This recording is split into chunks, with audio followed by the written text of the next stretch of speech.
আমার 2 বছরের বাচ্চা আছে। আমি নামাজে বসলে সে আমার সিজদার সামনে এসে বসে, কখনো শুয়েও থাকে। আমি সরে সরে সিজদা দেই।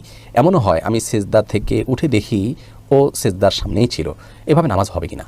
কেউ যদি আল্লাহর কাছে কন্যা সন্তানের জন্য দোয়া করেন তাহলে কি গুনাহ হবে? আমি প্রবাসী, এখানে দাঁড়িয়ে পেশাব করতে হয়, বসার সিস্টেম নাই। এক্ষেত্রে আমার করণীয় কি? দাঁড়িয়ে পেশাবকারী ব্যক্তি নামাজ পড়লে নামাজ হবে কিনা? কেমন মেয়ে বিবাহ করা উচিত? কোনো পাওনাদারের কাছ থেকে শক্তি প্রয়োগ করে টাকা আদায় করা যাবে? সিরাজা মুনির, আপনি জানতে চেয়েছেন, আমার 2 বছরের বাচ্চা আছে। আমি নামাজে বসলে সে আমার সিজদার সামনে এসে বসে, কখনো শুয়েও থাকে। আমি সরে সরে সিজদা দেই।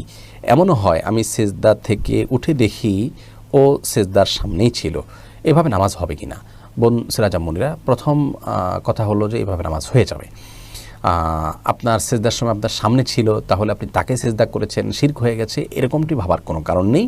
কারণ ইন্নামাল আমালু বিন্নিয়াত, আপনি সেজদা তো আল্লাহকে করছেন, আপনার নিয়ত তো সেটি। সকল আমল যেহেতু নিয়তের উপর নির্ভর করে, অতএব আপনার সেজদাটি কোন উদ্দেশ্যে আপনি সেজদা করেছেন তার উপর নির্ভর করবে। আপনি তো সেজদা আল্লাহকে করেছেন, তাকে করেননি। তো কাকতালীয়ভাবে সে সামনে ছিল, জাস্ট এইটুকু, আপনি তাকে উদ্দেশ্য নিয়ে করেননি, অতএব তার নামাজ হয়ে যাবে। আর নামাজের সময় বাচ্চারা ডিস্টার্ব করতে পারে, সেই জায়গা থেকে বাসায় অন্য কোনো লোকজন থাকলে তাদের কাছে বাচ্চাকে রাখা উচিত, যাতে করে তারা বাচ্চাকে ধরে রাখেন এবং বাচ্চা যেন ডিস্টার্ব না করে। কিন্তু এরপরেও বাচ্চারা ডিস্টার্ব করতে পারে। যদি বাচ্চারা ডিস্টার্ব করেন, রাখার কোনো লোক না থাকে, অথবা রাখার লোক থাকার পরও ডিস্টার্ব করলো, নামাজে উঠে পড়লো, তাহলে সেটাকে স্বাভাবিকভাবে নেওয়া উচিত, সবর করা উচিত। এর মধ্যেই নামাজের মধ্যে মনোযোগ ধরে রাখার জন্য কসরত করা উচিত, চেষ্টা করা উচিত। নবী করিম সাল্লাল্লাহু আলাইহি ওয়াসাল্লাম যখন সিজদা গেছেন, তার নাতি হাসান বা হুসাইন রাদিয়াল্লাহু তাআলা আনহুমা, তারা অনেকেই তার কাঁধের উপরে বা পিঠের উপর উঠে বসতেন। নবী সাল্লাল্লাহু আলাইহি ওয়াসাল্লাম অপেক্ষা করতেন তাদের নামা পর্যন্ত, তারপর সিজদা থেকে উঠতেন। তাহলে বোঝা গেল যে বাচ্চারা নামাজের সময় গায়ে গড়াগড়ি করা, উপরে ওঠা বা সামনে পিছনে হাঁটাহাঁটি করা, এটা হতে পারে। বাচ্চাদের এই বিষয়টিকে সহনশীলতার সাথে দেখা উচিত। যদিও সাধারণ বড় কোনো মানুষ বা কোনো বালক বা প্রাপ্তবয়স্ক লেভেলের কেউ যদি হয়, তাহলে সেটি গ্রহণযোগ্য নয়। এরপরে প্রশ্নটি করেছেন আসমা আখতার, আপনি জানতে চেয়েছেন, কেউ যদি আল্লাহর কাছে কন্যা সন্তানের জন্য দোয়া করেন তাহলে কি গুনাহ হবে? বোন আসমা, আল্লাহর কাছে কন্যা সন্তানের জন্য দোয়া করলে সেটি গুনাহ হবে না। আল্লাহর কাছে কন্যা সন্তান চাওয়া যেতেই পারে, তবে উত্তম হলো আল্লাহর কাছে নেক সন্তান চাওয়া।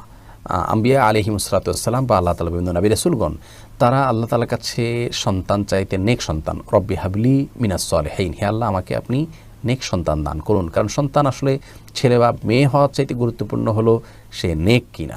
তারপরেও কারোর হয়তো কয়েকজন ছেলে সন্তান হয়েছে, তিনি এখন একটা মেয়ের সন্তানের আকাঙ্ক্ষা করছেন, সেই জায়গা থেকে তিনি কন্যা সন্তানের কাছে চাইতেই পারেন, কোনো দোষের কিছু নাই। কিন্তু কন্যা সন্তান না হলে তিনি মন খারাপ করলেন, সেটা আবার করা উচিত না। আল্লাহর ফয়সালায় সন্তুষ্ট হওয়া উচিত, কারণ আল্লাহ তাআলা তার জন্য যা নির্বাচন করেছেন, তিনি যা ভেবেছেন তার চাইতে এটা কল্যাণকর হবে।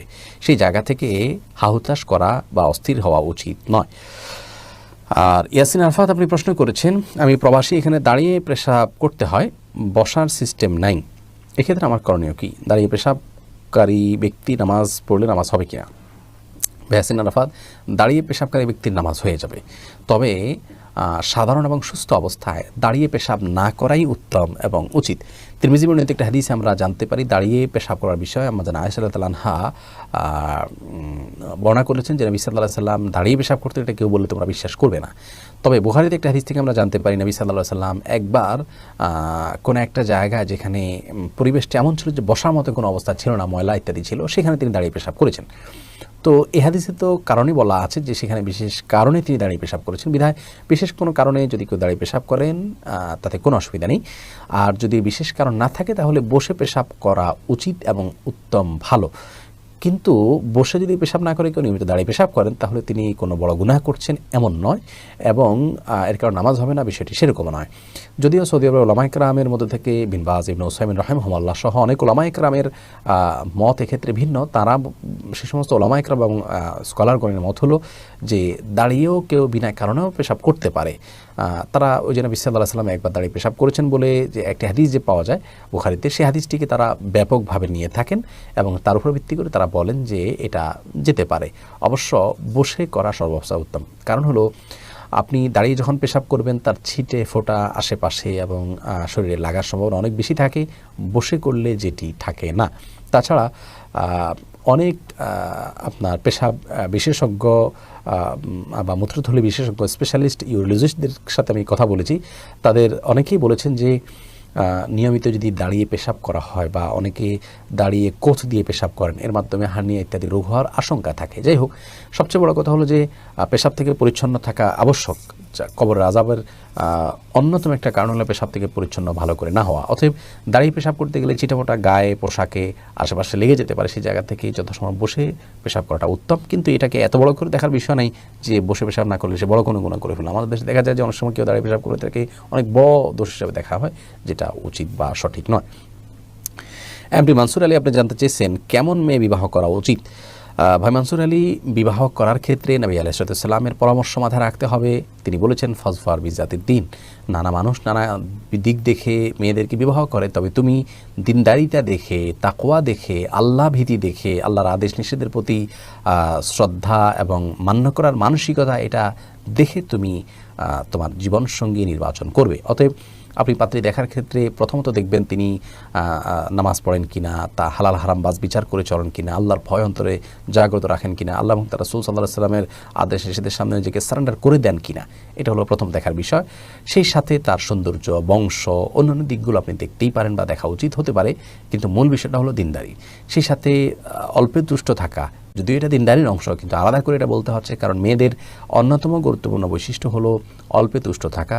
ছেলেদের জন্য এটা প্রশংসনীয় গুণ, কিন্তু জীবনসঙ্গিনী হিসাবে মেয়েদের এই গুণটা অনেক বেশি অপরিহার্য হয়ে থাকে। সবরের গুণ কী পরিমাণ আছে না আছে সেই দিকগুলো আপনাকে নির্বাচন করতে হবে।